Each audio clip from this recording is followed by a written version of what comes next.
Vindo Angola ultima oa émission Nabino et le bami na simple serviteur Nabino Molobe Nabino moi la musa Nabino moto toujours après ça Nabino ba information lelo o ndeko Nabino toza awa na restaurant kitoko na salon kitoko ya TGV juste après menga ya Palanca awa entrée de Palanca sur l'équipe Paris Foot toza wana au place tozo ya ndeko na biso producteur na biso moto azara na besoin ba jeune talent ya mboka na biso ba évoluer normal na komo ya Pichuzola tozo solo na lelo toyiba Pichuzola abanda wapi Pichuzola azokende ndenge l'évolution makambo na ye est-ce que Pichuzola a gagné la makambo salaka est-ce que Pichuzola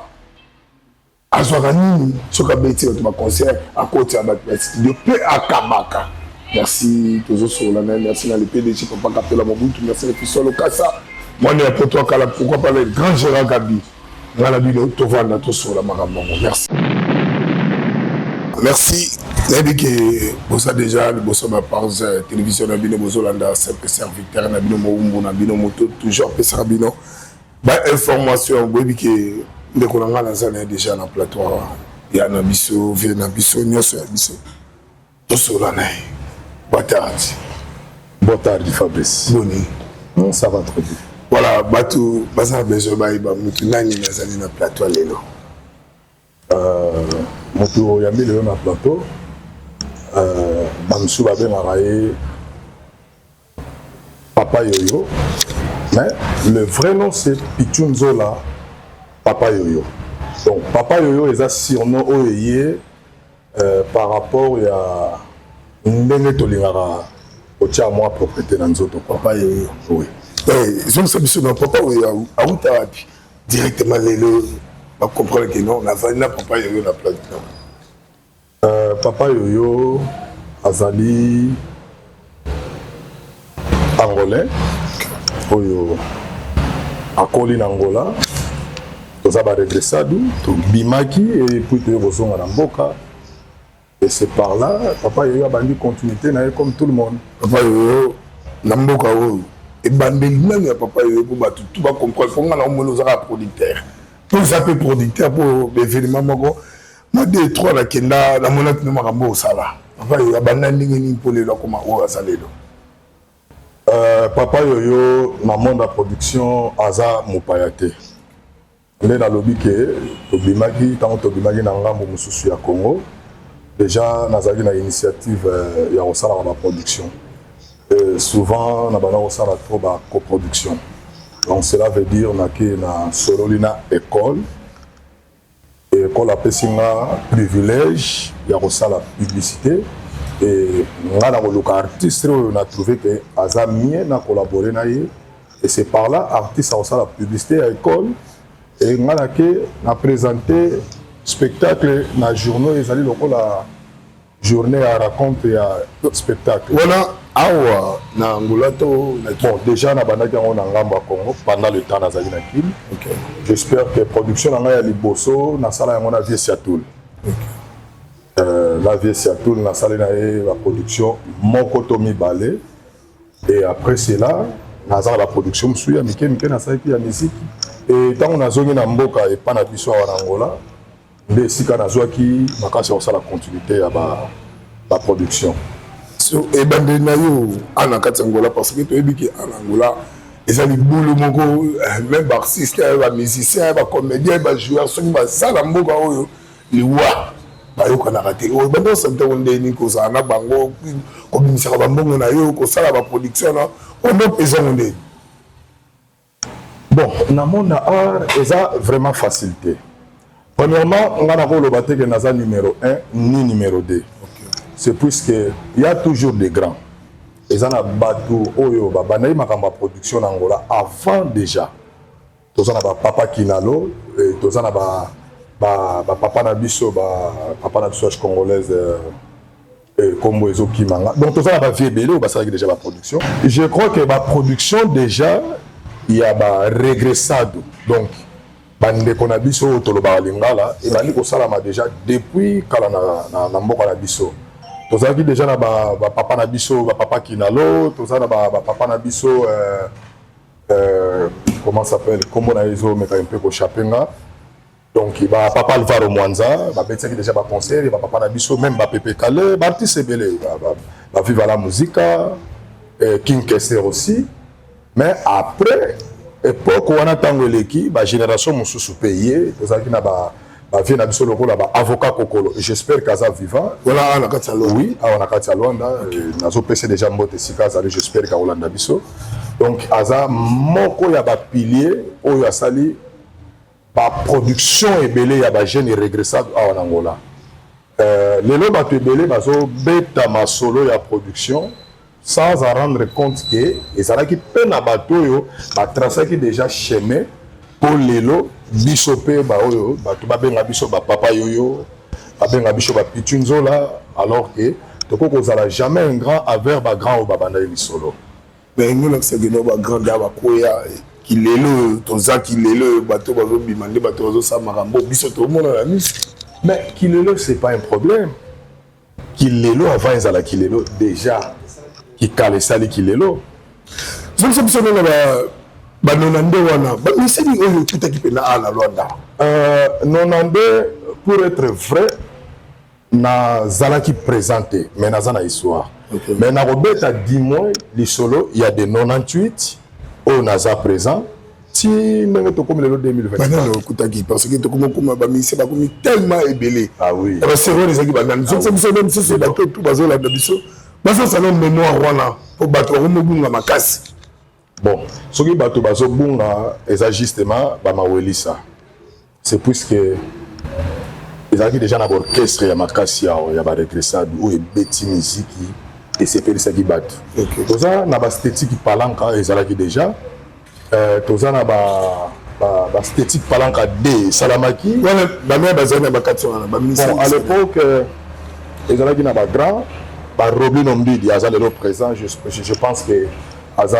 nzinga ya ba palanka toujours. Tout ça na ba le rôle ba ndera ba vient même ba gizi manora bazana ba photo. Beaucoup de jeunes comme ça Stella, qui a dit petit na Viva la Musique, tant que ça y a les golo. Papa Wemba a confirmé Viva la Musique. Petit peu de conseil on a Papa Wemba. Et après moi, tant on a peu génération, on a peu mon pépé wana et y'a koleka. Bon, qu'est-ce que monsieur Botamaki? Et ça qui n'a pas nouvelle génération, il y a Venabiso Belcampo, Montana, Venabiso Mbote et si Rosalie, aux autres la petite na yo Pitunzola. Naïbi qui est à la congolaise, à le coopérant à Bijou, à Venabiso Montana et Osaka Musica et Salamaki. Bon, c'est ça qui fait moi mine. La seconde, c'est toujours une interprétation.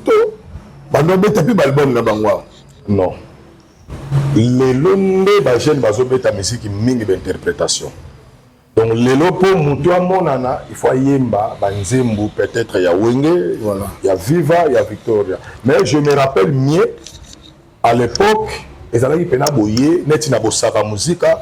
CD, double CD, Fantomax, na Pesiembote, ils allaient orchestre na bango, osaka musica. CD, Rolly, ba vina biso wa Jerry Canto, ba Prison, ils allaient pena Wenge musica, maison mère après, tous allaient na wa Kepe Mikili. Tous allés à Paris, donc Pison, na Pesio Mbote, et après, moi, je me suis dit, je me suis dit, moi, je me suis dit, je me suis dit, et après cela, époque et me suis un peu sous flyer. Mais bandeko musupe ba ye génération musuye bandeko na biso ba regressade mususu ba zongi pe na mboka ba yeli suskope sa biso formule mususu ya sika. Mais sauf que quand daveji bazo sala musique ba ko bossa na raté bato yo ba sala ki nzela po bango baleka. Ba misero to sala ba mikolo so na ba dotanga ba ketimba ba janeli ba baza tellement belé ba junior fila baza tellement belé est-ce que la série on a bête de solo la basa la ba pe tout bon baza na kini ba sa na mama na bango après ba ekoya. Bon, la plupart bato tangi, la plupart baza ki na kisasa. OK. Baza la ki vraiment té. C'est puisque tant on a joué biso Osaka Musica, tant on a joué biso ba esthétique palanka, tant on a joué biso ba nouvelle génération. Tant on a joué biso ba esthétique palanka oui salama na ojaenda bavie na biso à ne pas oublier que toza na bapapa na biso ya mikolo oyo babetaka mpe rumba na kizomba mais baza bale noir tellement balingaka komonana te mais nakotanga lokola nkombo ya papa na biso papa Teddy toza na papa na biso Tabonta grand chanteur aussi mais sauf que bango bafréquentaka mingi miziki na biso moko ya mboka bien que bayembaka mpe na mwa lingala e basangisaka moke na mwa kikombo na biso mais bandeko la plupart otangi bakombo à l'époque bazalaki te et après toyai koyamba mopaya moko vie na biso Gigi Latin ye azwaki vraiment lisusu mwa temps ya kosangisa bagene ebele nde sika namoni asangisaki baketi otangi kombo batripason barata bapichulu zolo oyo akendaki mpe na quartier na epai ya Fali Pupa asangisaki mwa bagene ebele mpo abanda kobeta justement mpe na quartier latin et à l'époque mboka ezalaki vraiment bien koleka esalaki ke bagrand oyo bazalaki na mboka basoutenaki vraiment mais sauf que toza na mwa badifficulté ya mike ya koloba ke appui to apport oyo esengaka vraiment ke miziki ekende liboso eza vraiment na totalité te eloko ezosala ke tozala vraiment tokoma esika oyo ezosenga miziki ekoma na komité na biso ya baregressade awa na mboka eza ke appui to apport wana oyo esengaka donc kokota vraiment na profondeur kotia bamoyen kotia bapublicité promotion ya bien mpo baartiste baapparaître nde ezalaka vraiment te siko tozongana moke eza déjà moto obetisaka baconcert ebelebele okota da na monde ya production mpo ani tokozwa artiste moko ozwa artiste moko okotisi epe studio babeti mpe banzimbo bapromotion esalami koto wana nayebi te mwa difficulté ezalaka to ezalaka ndeni bon nazwaki chance ya kosola na Gilles Bavon Mwambo oyo azalaki producteur ya wera ntango aye awa na 2011 ayaki na 23 ou 24 artistes comme ça ayaki na Vie de Loin, Vie Modero, Siatula, Saïsaï, Bali Pati, Mama Epela ayaki na bango vraiment azalaki ebele alors bapululu ntango bakomi ce qui s'est passé ezalaki un peu concernant makambo na otoloba promotion ya makasi oyo kokosala ke bato badeko bato baartiste bazalaki dana bakombo bazalaki déjà vraiment bazalaki na ampleur mais sauf que ntango bakomi awa fo yeba awa towana Angola tolobaka portugais bango bakosala théâtre bakoloba lingala je pense kozo comprendre que tokomi na deux choses différentes or bakolo mboka il faut bayoka po bango baza majorité biso baregressade oyo tobimaki tozongaki toza moke alors faut tosalaka mpe effort na nyonso tosalaka yango na langue oyo wana eza commandé ya producteur to ya musicien mpo yo moto otya bapake nani mais sikoyo biso moko bato toza nanu na communauté nde toza faut tosalaka mpe effort ya kodomine aussi parti wana ya langue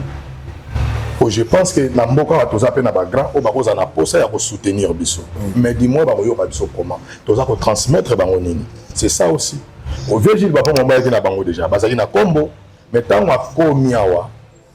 elekaki mingi na comité na biso baregressade alors qu'est-ce qui s'est passé ayo komona ke on dirait asali fausse affaire or motu tout abimisaka paquet atia na marché pour bénéficier quelque chose tie komaki na niveau que Gilles Bavon Mwamba il est fort azonga Europe et malheureusement nazwaki chance ya kutana ye tosololi na ye tie non nga na kosala continuité ya production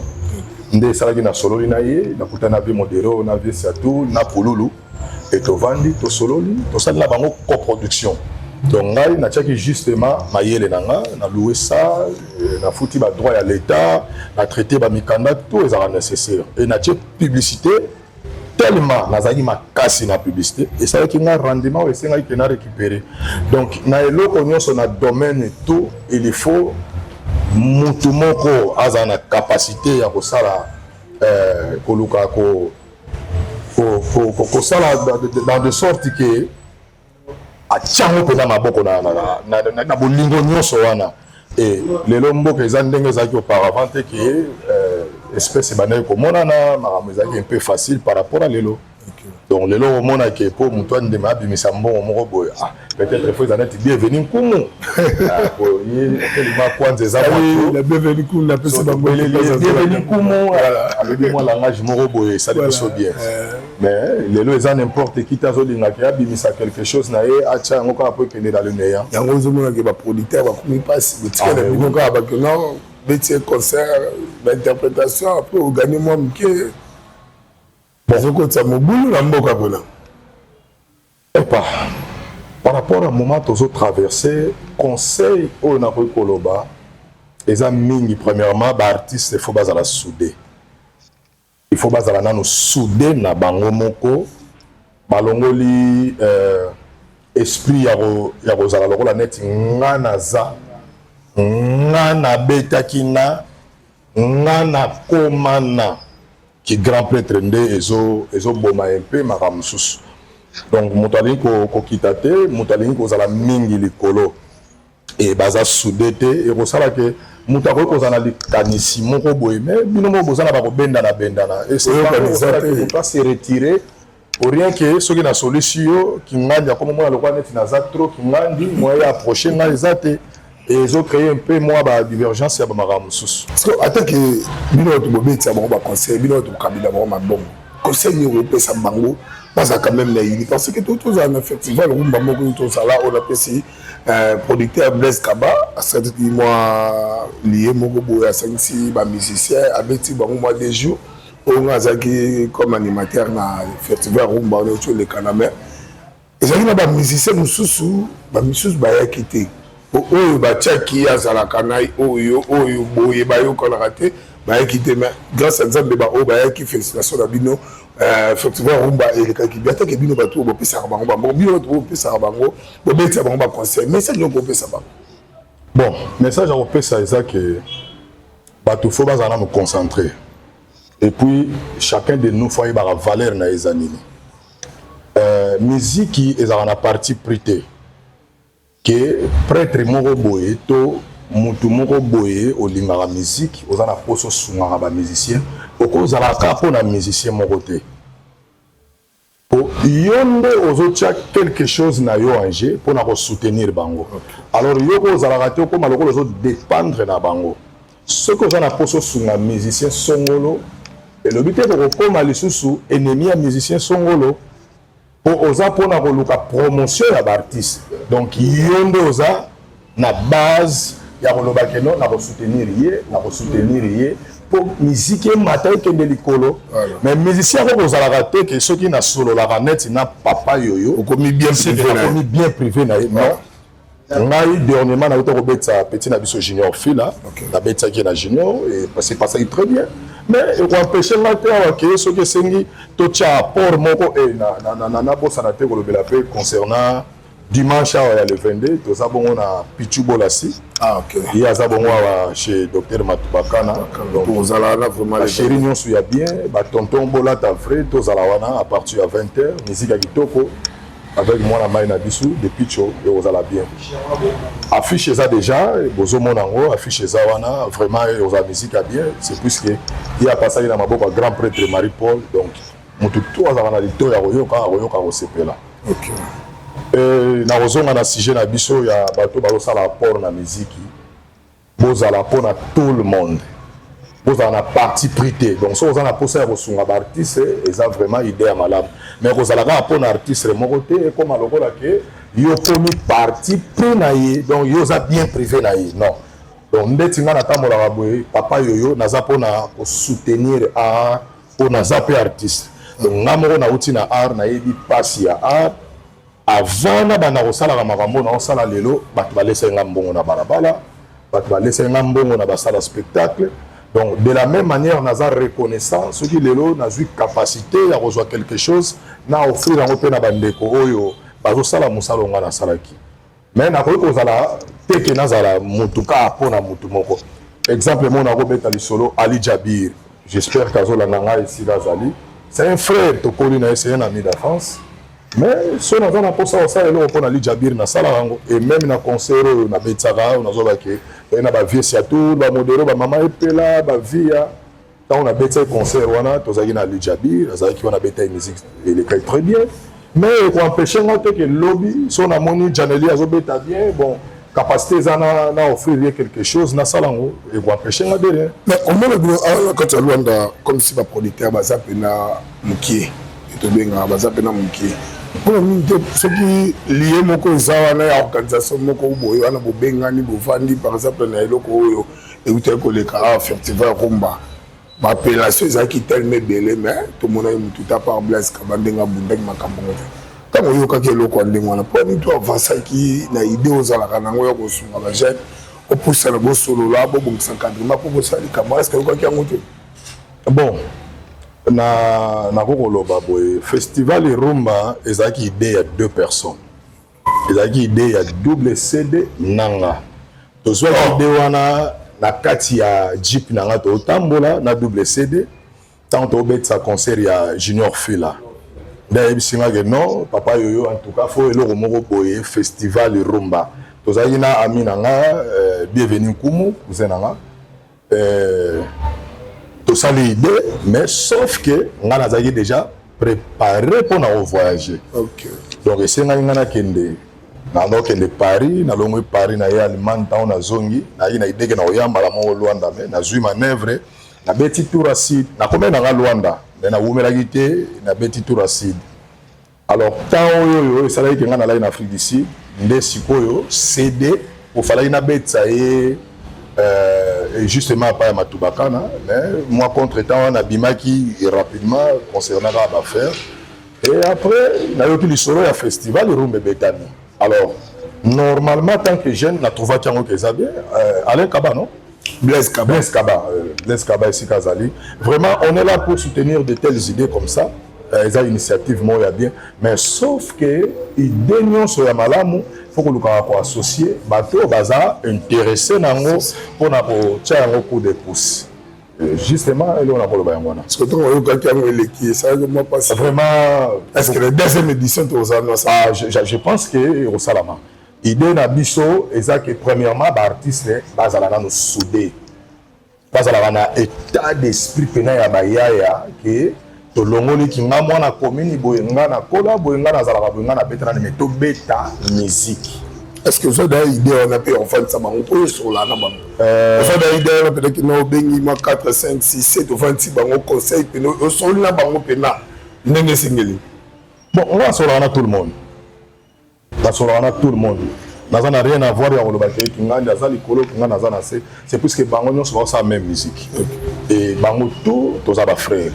pour nanga mutaleki muto ala raté bango nyonso ba ça la même boulot. Sauf que mutuna mutaza na tendance na ye. Alors ce qui est mieux mayelo bazana ngwana ya musique basangisa yango po pesa bakulu to mususu oyo babomba maka bazwa pe likanisi ya kotia bango coup de pouce.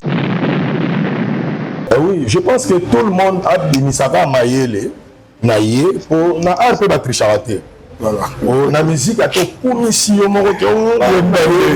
yo ko na lisango yemba yo bima na bafle voilà esika bato ba loba o yango te soko yembi bato ba yo kayo et bato ba juger yo OK non je ko be na bienvenue kumu ndeni ni noko te yango comme to ko be na André Mubazo ya Paris André voilà ani kala te to zalo yo ya ko zwanga mingi na gare de l'Est on a po to beta Château Rouge to dia mo iloko voilà mais na vambano azama ele na yebi ke soko zomona na pesi yo mbote bato fo balobelaka ke na mboka oyo tozaki même pena ba sapera makasi bato babetaka masolo musique lelo or musique etambolaka na sap na mboka oyo tomonaka bato bazouta poto bazoya baosomba bilamba na ngola akela ntango na poto awa na mboka oyo donc mboka oyo eza fort na makambo ebele na badomaine ebele et esungi même bagene irrégressable ebele oyo bapensaka même pas que un jour ako se retrouver na Europe mais na nzela ya Angola azwi facilité esali biso baoyo lelo touti na bafamille oyo ezanga kombo omona pena ke non tata lupango soki ndenge nini baoyo baza na motu ezosala baprofite oyo mpe baza na motu esalaki te bon Alors conseil à bien à kopesa bandeko lokola biso tolingaka art tosala art poto chaque de pouce na art ba artiste faut balongwa na caractère ya koluka kaka ko dépendre penano na bato bakotya bango ba coup de pouce artiste faut azana musala salaka artiste azaka mutu ya sombelanga pesanga kabelanga te non artiste akoza mécanicien mais aza musicien artiste akoza peintre mais aza musicien artiste akoza chauffeur aza musicien je comprends biso tobandaki art tokomi à un certain moment et na comprendre que naza fils aîné de la famille et art ezokoka kosoutenir chaque jour na nango te nazalaki obligé nasala ce que j'ai appris à l'école et nazwi yango na mettre yango en pratique lelo nakosala art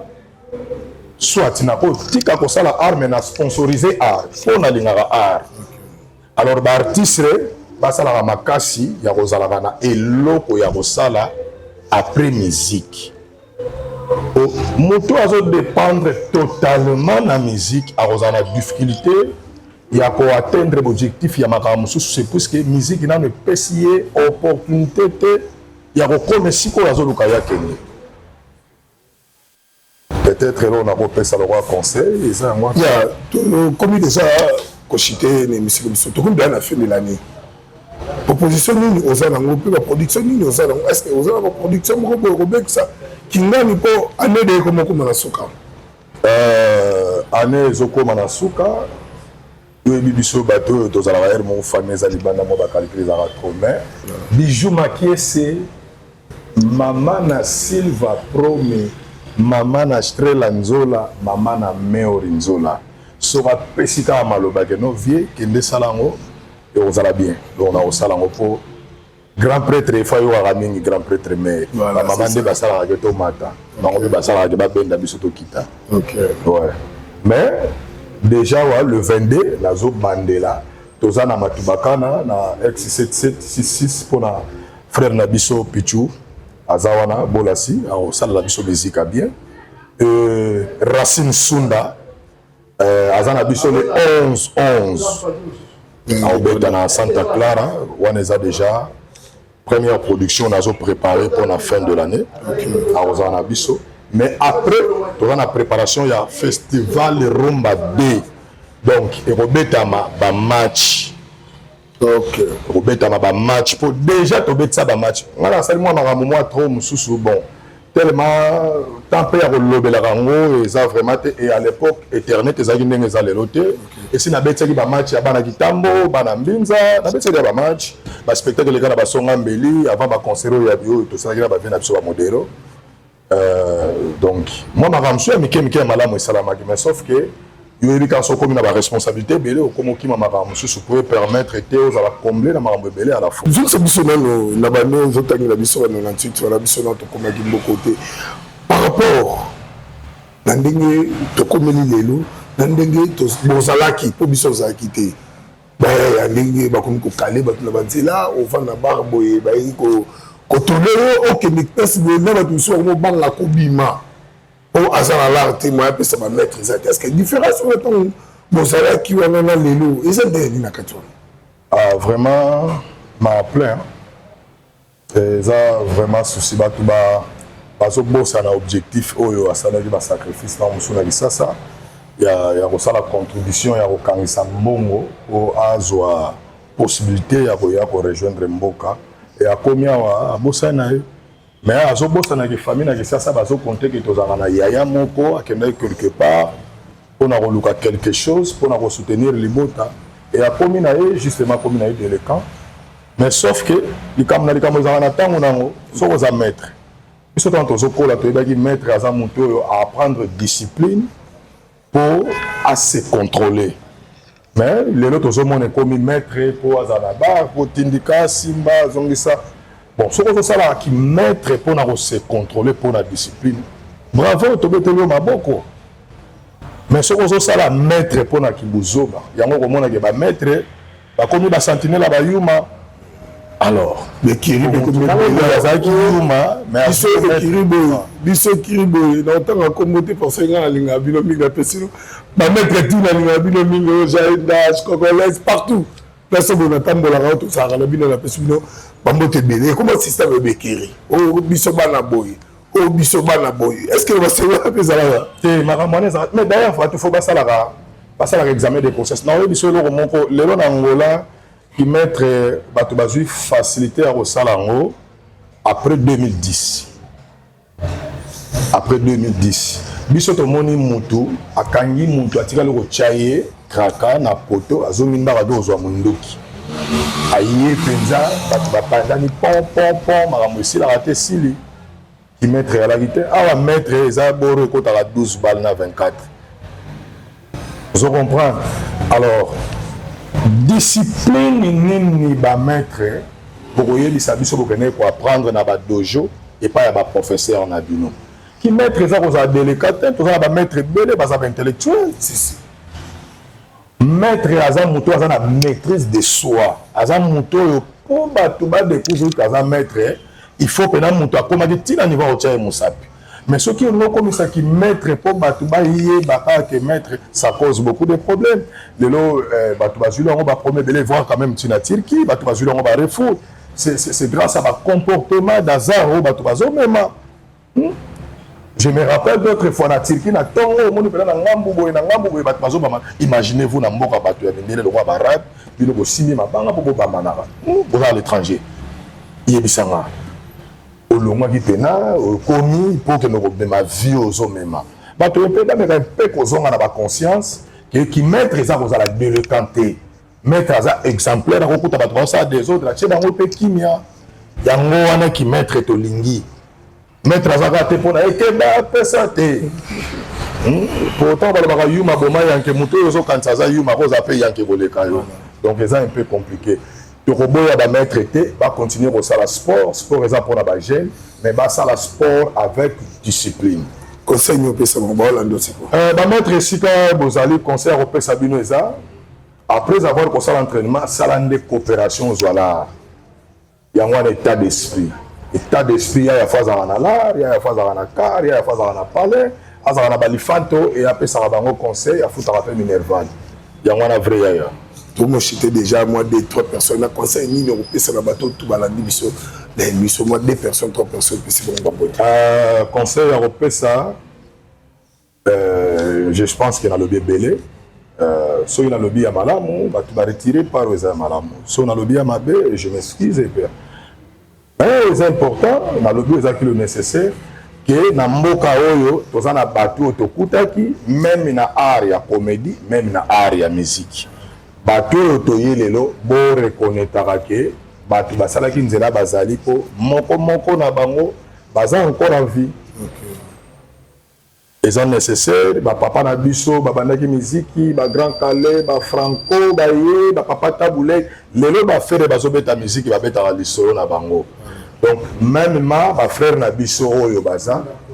babetaka miziki barekonetaka bango même na baproduction babengaka bango ekobanda kosala ke bango babanda koyebisaka bango moni papa wana alingaka baka miziki boluka ye akotya bino pour de pouce kote oyo moni mpe bozwa mokanda boye bagene oyo baza na batalent ya malamu bakosanga na 10 bakende quelque part moto akopesa bino mokanda na billet ya avion na prix ya se eza motu kingani baza bapapa na biso bazalaka na biso awa mais sauf que il faut bofréquenter bato bazalaki mpo balakisa bino baporte ya banzela mosusu des 3 personnes là tout balandi en tout cas na opesa mbote ya trop na bamasa tu na la na bango na Paris na musika André Mobazo mobali ya mama Niclette mena azama yele na bosanité Papicho Matendele malgré simbité mais au simba kaka mabele mame na pesi mbote ya trop na petit na ngai Tichi akati ya Paris azawana na palaiso na pesi mbote na petite sœur na ngai oyo azwaka pena charge ya oyo kozwa ngai kata on azokoma na gare de l'Est Titi Makengo leka mwasi yo moto baka ya olia nini lelo ndenge ka ezalaka kala te na kozala wana ndenge ka ezalaka na ndenge palais na pesi mbote na muto nazalaka na ye R2 Voyez, bah, peine de noir de guerre, il faut y aller moins rapide. Bienvenue Kumu. Wana de balaba mon cœur, mon grand, mon jambe. Et na pesi mbote, la maman a percé. Petit nangai, mon tien a plus. Et na pesi mbote, na ba famille tout. Il y a papa yoyo. Tozana bino, itozala kaka na bino. Niki mishika. Moni vient na yo, pichunzola, papa yoyo. Idéologie toujours. La bosanité débat masamba, moteki monene ya bawolo.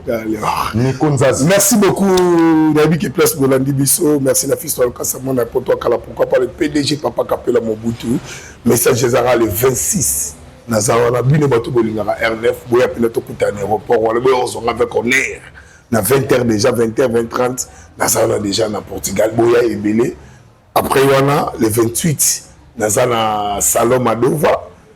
Na Paris, on a péné na Rosana Bino. Allez, 30. Tokuta, il bossoli bende. Maman Samanga Daba Yebi, Bandeko Balingara R9, il bossoli bende, Pinato Zalawana, et Rosala bien appelé, c'est fils de l'Ocasamona Poto, n'a pesi grâce à Bibiche. Paola n'a pesi au Bambote Belé, Talara Motema, là c'est Vandar Bango. Merci d'Abinotou. On a Abinotou Koutami semaine prochaine. Merci. Merci.